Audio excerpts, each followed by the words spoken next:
What we're going to talk about next is how to organize your resume once you get past that education and relevant coursework section.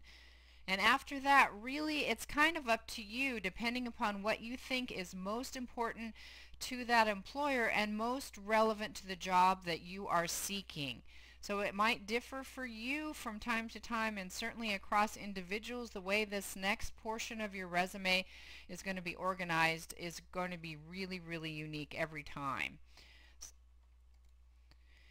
Your overall goal should really be to get the information that's most relevant to the employer up towards that top portion of your resume, because as the employer is reading down the page, they're starting to make an evaluation about whether you are someone that they want to consider for an interview. So the sooner you convince them of that, the better. You don't want your most valuable information and most convincing information to be left at the bottom of your resume.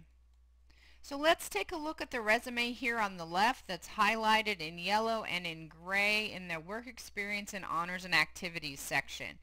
Now in general, there's nothing really wrong with the way this is laid out here. It is in a typical traditional style, kind of work experience in reverse chronological order. That is correct to organize it in that way, and the activities seem to be organized in a similar manner. But what you want to think about again now, remembering back, if you can, to the objective section of this resume, this particular student was wanting an internship in landscape design.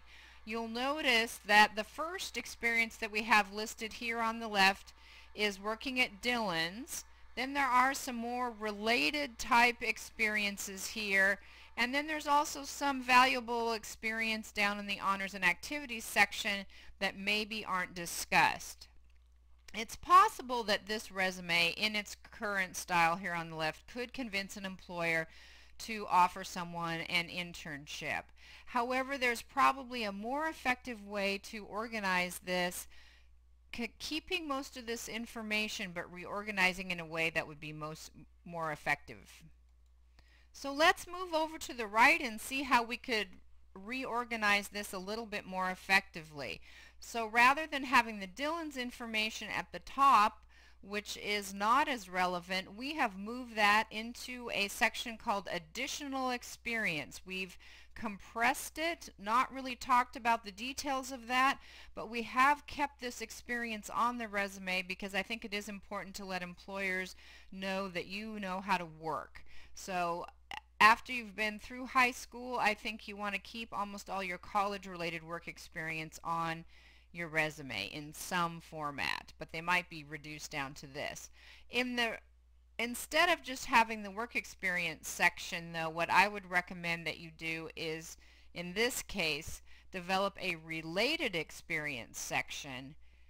And in that section, then, we have pulled out some of the things that previously were listed in the activities section. So you'll notice this volunteer experience previously was listed down here under honors and activities, which is fine to keep it there, but maybe in this case the person was really doing some landscape design with that. So we don't want to just have that buried down there in activities and not elaborated on. Again, you're going to have to evaluate your own experience and decide if this is the best way for you. Maybe for some of you, it would be just keeping work experience, going reverse chronological order, having honors and activities where you may or may not describe them. My main message here is just to think about which way is going to be most effective. Again, you want to get the best information up towards the top of your resume and have it describe it effectively.